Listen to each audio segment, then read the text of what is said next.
Il se passe quelque chose au Moyen-Orient. Nous le savons, nous l'avons appris à propos, vous savez, de ce nouveau pacte militaire ou pacte de défense, si je peux l'appeler ainsi. Certains diraient que c'est, vous savez, le 5e article, l'article 5 de l'OTAN, vu la manière dont ils en parlaient.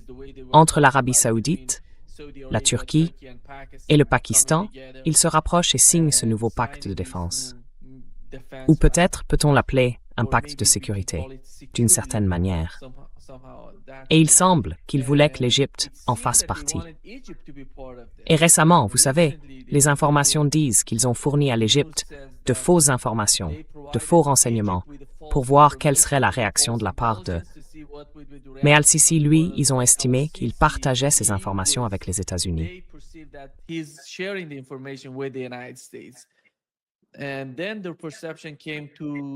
Et puis, leur perception en est arrivée au point où, pour le moment, ils n'ont pas besoin que l'Égypte fasse partie de tout cela.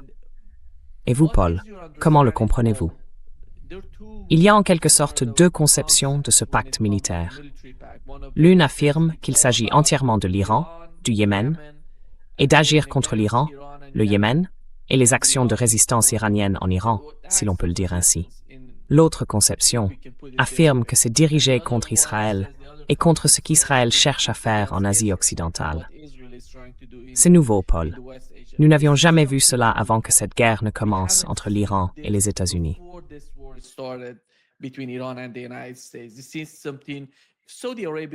C'est quelque chose dont l'Arabie saoudite était très sûre. Une situation dans laquelle elle se sentait très à l'aise avant le début de cette guerre, avec les bases américaines sur son territoire. Et pas seulement sur son territoire, mais aussi dans d'autres pays. Elle pensait donc disposer d'une zone tampon ou voir ses préoccupations de sécurité prises en charge par les bases américaines présentes dans le pays. Aujourd'hui, on voit cette nouvelle initiative de la part de 3 grands pays musulmans, à mon avis. Ils sont importants, ils le sont tous. Quelle est votre lecture de cette situation? What is your understanding of that? Well, I would be more comfortable about what Eh bien, je serais plus à l'aise pour dire ce que ça signifie s'ils avaient inclus l'Iran. Tous ces pays sont visés par le Grand Israël. Il faut se souvenir que 2 ministres du gouvernement israélien ont, à partir de l'an dernier, en 2025, redéfini le territoire du Grand Israël, qui allait à l'origine du Nil à l'Euphrate. Et ils ont dit « non ». Désormais, il va du Nil au Pakistan. Je n'ai jamais su si ça voulait dire que le Pakistan en faisait partie ou si cela s'arrêtait simplement là. Mais nous savons que l'Arabie saoudite est incluse dans le Grand Israël. Et nous savons ce que l'ancien Premier ministre israélien a dit en février lors de la réunion annuelle des organisations juives américaines. Il a dit que la Turquie était le prochain Iran. Donc nous savons que les Israéliens, les sionistes, ont la Turquie dans leur ligne de mire, et nous savons qu'ils ont aussi l'Arabie saoudite dans leur ligne de mire. Je ne suis pas sûr pour le Pakistan.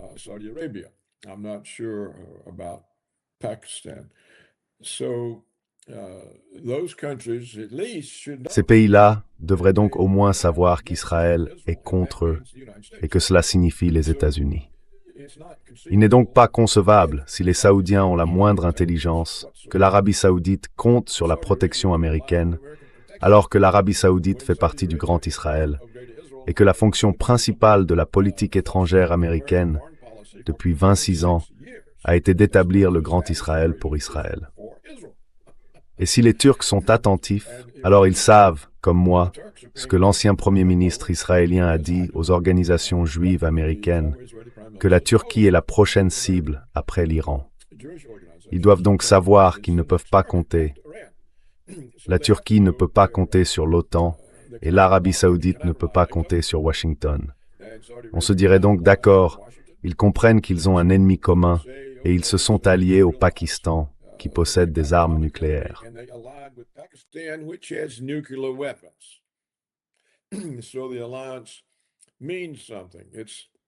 Donc cette alliance a une signification. Ce n'est pas une alliance dans laquelle les Israéliens et les Américains peuvent les menacer avec des armes nucléaires sans être menacés en retour. C'est une façon de voir les choses. D'un autre côté, Nima, compte tenu de la nature même de la corruption politique, il est tout à fait possible que tout cela ait été organisé par les États-Unis contre l'Iran, le Yémen et le Liban. Il est tout à fait possible que les Américains soient intervenus et aient organisé cela pour isoler les forces de résistance, à savoir les Iraniens, les Yéménites et le Hezbollah. Je ne sais pas quelle est la réponse, mais ce sont les deux possibilités. La première, c'est qu'une partie du monde musulman se réveille. Et si vous regardez la composition de cette alliance, seuls les Saoudiens sont arabes. Les Pakistanais ne sont pas arabes. Les Turcs ne sont pas arabes. Nous avons donc trois ethnies différentes, sans lien racial entre elles, dans une alliance. Racially unrelated in an alliance.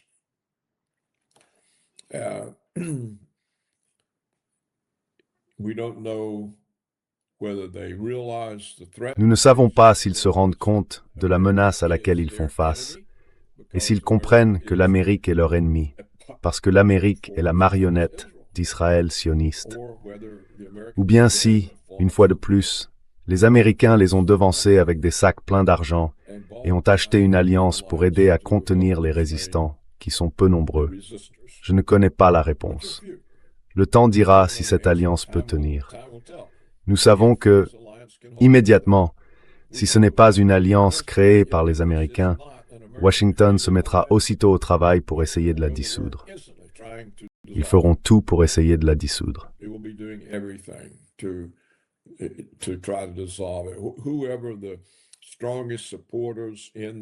Quels que soient dans ces pays, les soutiens les plus forts de cette alliance, les Américains les prendront pour cible, tenteront de les décourager, peut-être de les assassiner. Les Israéliens les assassineront.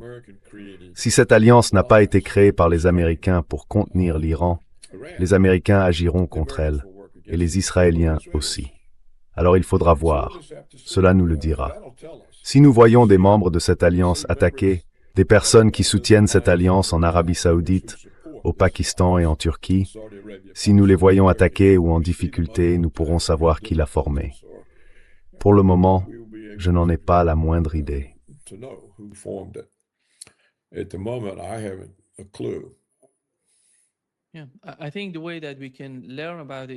Je pense que la façon de l'évaluer, c'est de voir comment ils réagissent aux attaques yéménites contre l'Arabie saoudite. Il y avait déjà eu l'alliance entre l'Arabie saoudite et le Pakistan. Ils n'ont pas dit un seul mot au sujet des attaques yéménites contre l'Arabie saoudite. Ils ne s'y sont pas opposés.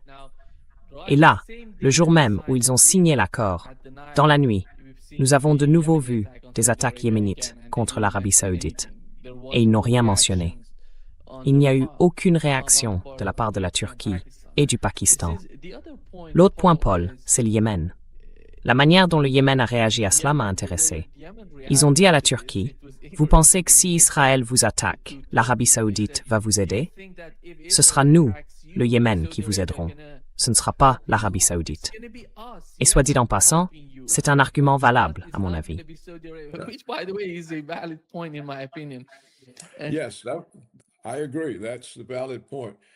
Oui, je suis d'accord. C'est un argument valable. J'allais moi-même le faire valoir. Cela n'a aucun sens que l'Arabie saoudite poursuive un conflit avec le Yémen, parce que le Yémen oppose une résistance effective à Israël et que l'Arabie saoudite est visée par Israël. Donc cela n'a aucun sens que les Saoudiens se battent contre les Yéménites. Ça n'a aucun sens. Donc si cela continue, cela laisse penser qu'il s'agit d'une affaire organisée par les Américains. Et ce sera un désastre pour eux, parce qu'ils s'alignent avec leurs ennemis contre ceux qui les protègent. J'espère que les Iraniens agiront pour tenter d'organiser des relations avec les autres pays visés et qu'on n'assistera pas une nouvelle fois à des pays musulmans éliminés un par un, l'Irak, la Libye, la Syrie. Il faudra voir. Je ne sais pas.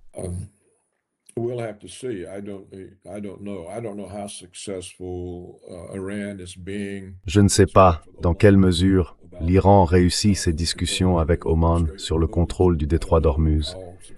Je ne sais pas non plus quel succès il rencontre auprès des autres États du Golfe, en essayant de les convaincre qu'ils sont alliés aux mauvaises parties et qu'ils doivent s'allier avec l'Iran. Si la diplomatie iranienne parvient à tirer parti du fait que les Américains se sont révélés incapables de protéger ces pays, alors peut-être que les Iraniens pourraient former une alliance autour du Golfe Persique et peut-être ensuite l'élargir. Mais je pense que pour que l'alliance turco-pakistano-saoudienne réussisse, ou qu'elle signifie un véritable changement, il faut que l'Iran en soit membre. Et je pense qu'une alliance complète réunissant 4 grands États musulmans qui disposent de ressources provoquerait un énorme coup d'arrêt à l'agenda sioniste du Grand Israël. Parce que jusqu'où pourraient-ils aller avec ça?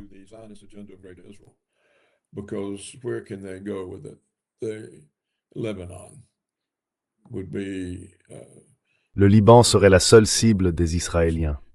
Ils ne peuvent pas, en même temps, s'en prendre à la Turquie, à l'Arabie saoudite, au Pakistan et à l'Iran s'ils sont alliés.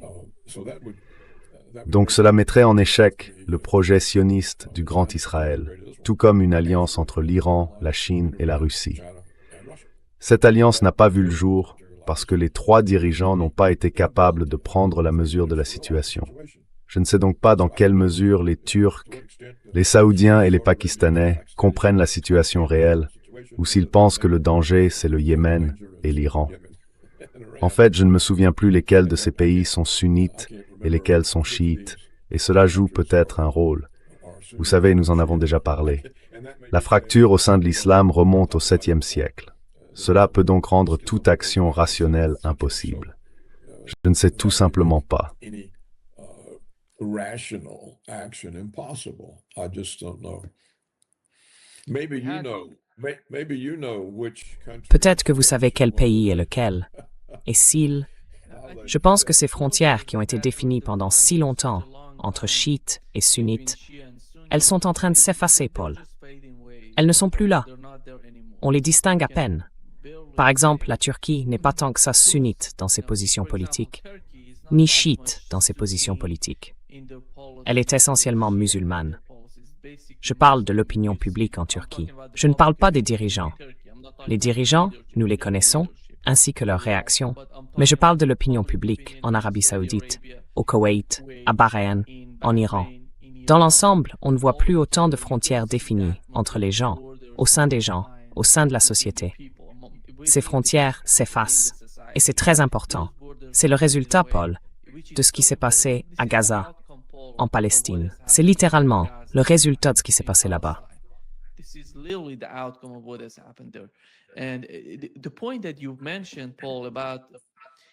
Et le point que vous avez soulevé, Paul, sur le fait que l'Iran fasse partie de tout cela, a été évoqué. La question a été posée. L'un des journalistes turcs a demandé au ministre turc des Affaires étrangères quelles seraient les conditions concernant l'Iran. Il a répondu que lorsque l'Iran aura résolu ses propres problèmes dans la région et qu'il contribuera à des politiques régionales constructives et entrera dans un cadre collectif, son rôle sera nécessaire. Et nous le disons toujours, Paul. Il existe des liens très forts entre l'Iran et la Turquie, et beaucoup de gens ne le comprennent pas. Cela veut dire que si, imaginons, demain, Erdogan décidait de faire quelque chose contre l'Iran, je dirais que c'est impossible, quand on connaît le tissu de la société, quand on connaît les rapports de force en Turquie. Ils sont tellement liés. Ces 2 nations sont tellement liées, y compris avec le Pakistan. Et on voit d'un culturement très fort. Il ne s'agit pas des chiites et des sunnites. À mon avis, cela n'existe plus là-bas.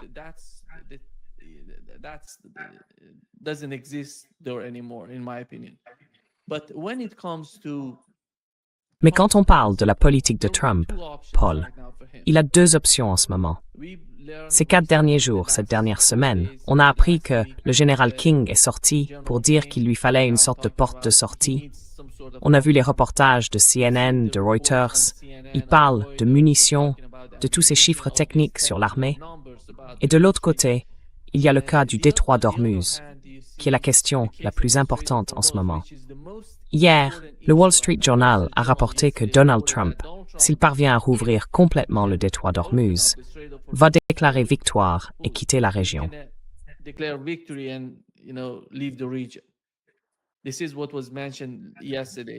C'est ce qui a été mentionné hier dans cet article. Mais cela ne va pas se produire.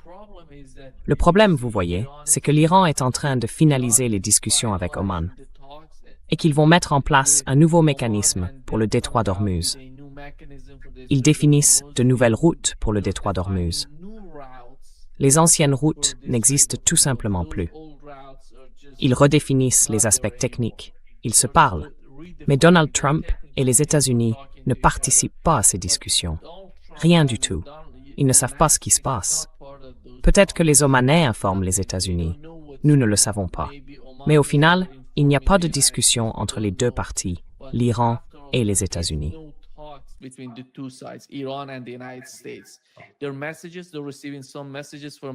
Ils reçoivent quelques messages par l'intermédiaire du gouvernement pakistanais, c'est tout.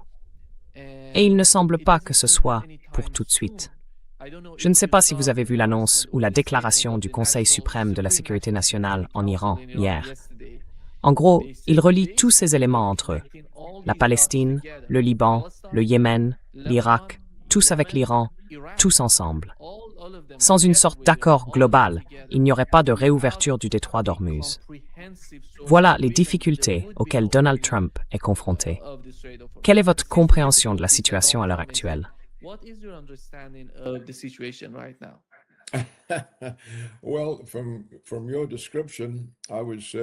Eh bien, d'après votre description, je dirais qu'il y a enfin une prise de conscience au Moyen-Orient. Ils ne peuvent pas compter sur l'Amérique et ils ont un ennemi déterminé, Israël. Ils se confrontent donc enfin à la réalité et on dirait qu'ils commencent à y faire face. Ce qui pourrait sortir de tout cela, c'est que l'attaque de Trump et d'Israël contre l'Iran a réveillé le monde musulman et produit enfin une forme de coopération qui les laisse aux commandes, au lieu de laisser des acteurs extérieurs s'en charger. Si j'étais Trump, je dirais simplement que je présenterais mes excuses à l'Iran et je dirais « J'ai été trompé et nous avons commis une erreur ». Et, pour ce qui concerne les États-Unis, l'affaire serait close.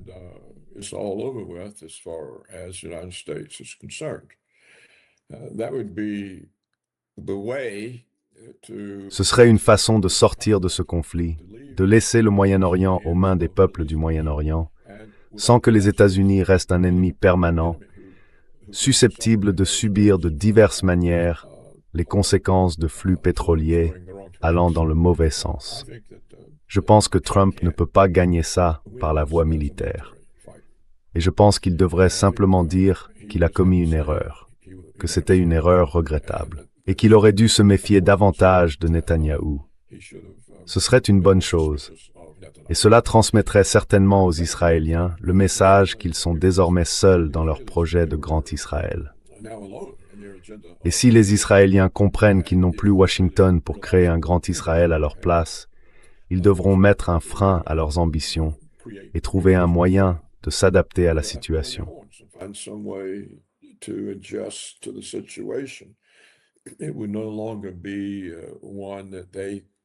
Ce ne serait plus une région qu'ils pensent pouvoir contrôler ou continuer à faire avancer selon leurs intérêts. Donc je suppose aussi qu'avec ce rapprochement au Moyen-Orient, ils voudront peut-être reconstruire la Syrie. Et je pense que cela exige aussi que les Américains quittent la Syrie. D'après ce que j'ai compris, ils y sont toujours et ils volent le pétrole syrien. Je ne sais pas si c'est le cas, mais je n'ai rien vu qui prouve le contraire. Nous pourrions alors voir un Moyen-Orient enfin débarrassé de l'influence et du contrôle extérieur. Vous savez, ils ont été sous les Français, les Britanniques, les Américains, les Israéliens. S'ils finissent par émerger en concluant simplement des arrangements entre eux, alors ce sera un autre centre de pouvoir dans le monde qui contribuera à stabiliser les choses.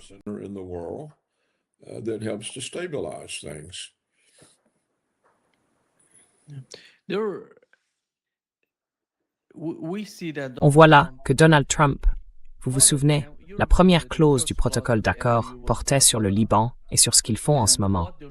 Il semble que, comme je l'ai indiqué hier, le Conseil suprême de sécurité nationale en Iran ait déclaré vouloir mettre fin au conflit sur tous les fronts. Cela signifie le Liban et la Palestine.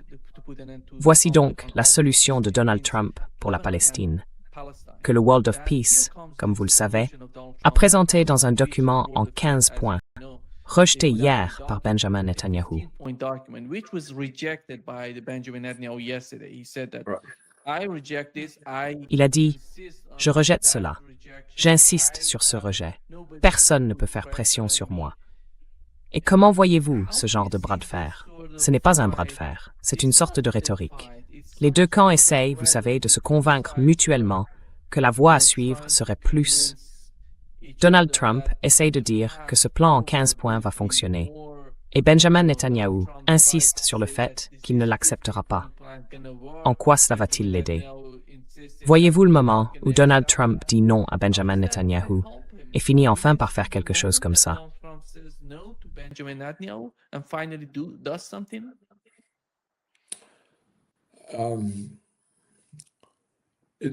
It would be difficult because Ce serait difficile à cause de l'influence du lobby israélien dans la politique américaine et partout ailleurs aux États-Unis, dans les médias, partout. Personnellement, je pense que la Palestine a disparu. Je pense qu'il est clair que Netanyahou entend absorber entièrement la Palestine au sein d'Israël, dans sa totalité. Ils l'ont dit, et je ne pense tout simplement pas. all of it. They've said that, and I just don't think.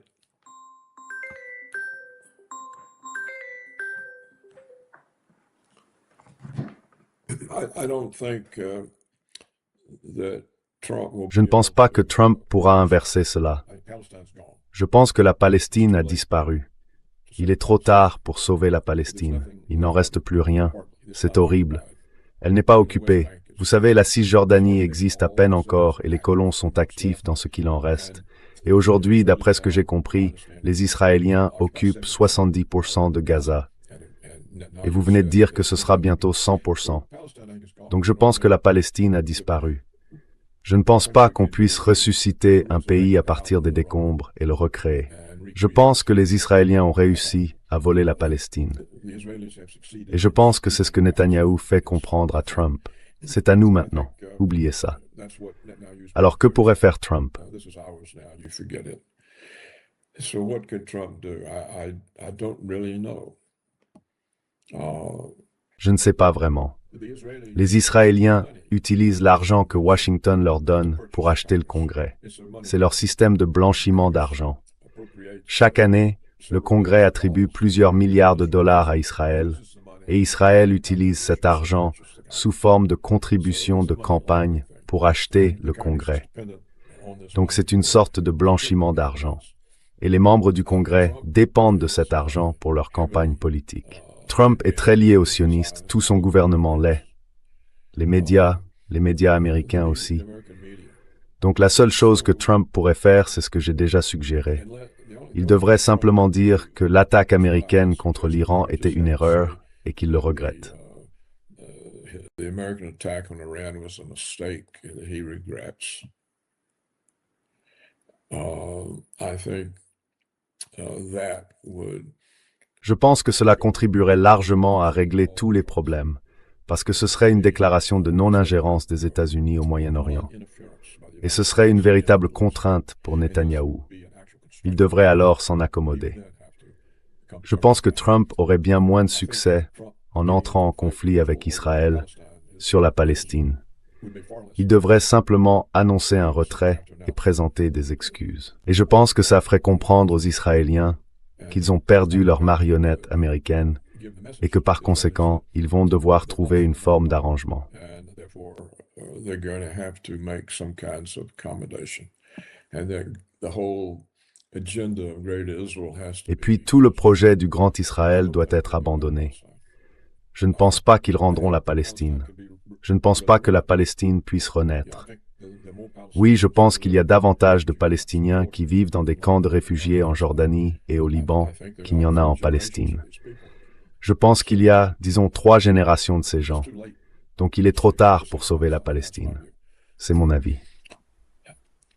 Je ne vois pas vraiment d'autre issue pour Trump que de présenter des excuses, parce que militairement, il n'a tout simplement pas cette possibilité. On ne peut pas envoyer la marine. On ne peut pas envahir avec des troupes. Si on recommence les bombardements, il ne restera plus rien des bases américaines. There'll be nothing left of any American bases Saudi Arabia will suffer, Jordan will suffer. L'Arabie saoudite va souffrir. La Jordanie va souffrir. Cela soulignera l'impuissance de l'armée américaine dans cette région. Et ça n'aide pas Trump. Alors vous savez, peut-être qu'il peut conclure une sorte d'accord. Les Américains partiront à condition que vous ouvriez le détroit. Et ensuite, il pourra dire qu'il a réussi à rouvrir le détroit. Je pense que pour être crédible, il doit dire « Nous avons commis une erreur et nous n'avions aucune raison d'attaquer l'Iran. » Et ça change tout. À partir de là, nous deviendrons indépendants et ils devront résoudre leurs propres problèmes entre eux. Cela désarmerait certainement Israël. It would certainly defang Israel. And so Israel now would have to. Et donc, Israël devrait désormais se confronter au caractère irréaliste du grand Israël. Un vrai dirigeant le ferait.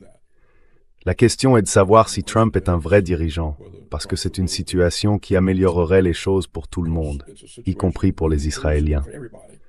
Car cette idée du grand Israël est absurde dès le départ. Ce n'est qu'une source de violence permanente. Et elle s'est heurtée à une résistance qui, même avec l'aide américaine, ne cède pas, ne s'effondre pas. Vous savez, on ne voit pas le Yémen s'effondrer. On ne voit pas l'Iran s'effondrer. Je ne pense pas que le Hezbollah se soit effondré. Il y a donc une véritable résistance et il ne semble pas y avoir de moyen de la contourner. There doesn't seem to be any way around it.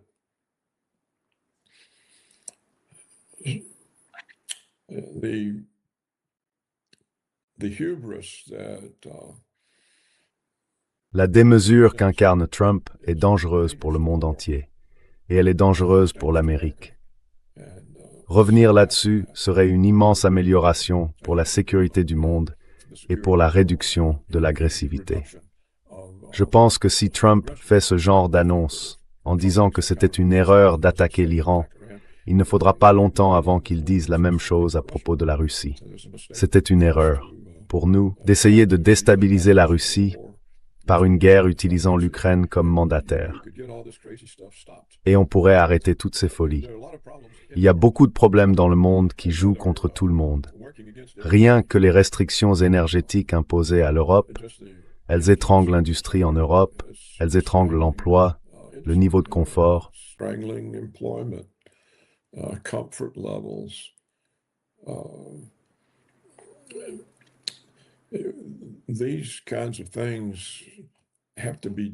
Ces choses-là doivent être traitées avec intelligence. On ne peut pas simplement les couvrir de rodomontades. Cette époque où l'on exhibe des flottes et où l'on échange des paroles dures, ça doit s'arrêter. Ça ne mène nulle part de vivable ni de positif, d'aucune manière.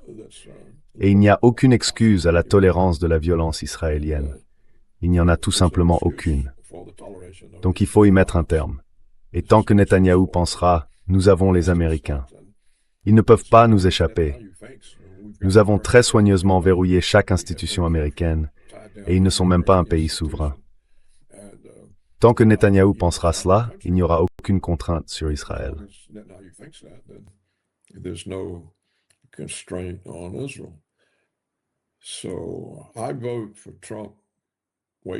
Donc je suis pour que Trump se réveille et dise « Hey, c'était une mauvaise décision, je suis désolé, on s'en retire. » Et le monde aura changé en bien. Et je pense que ça sauverait la réputation de Trump. Ce serait considéré comme un grand acte d'homme d'État, ce qui est rare. Je pense que ça vaut davantage que d'essayer de forcer quelqu'un à faire ce que vous voulez par la puissance militaire ou les sanctions économiques. Je pense qu'il est bien mieux qu'une personne reconnaisse ses erreurs et rectifie la situation. Il deviendrait respecté, admiré. Je pense que ça sauverait la réputation de Trump. Je ne pense pas qu'il ait dans son gouvernement des gens assez intelligents pour lui expliquer ça.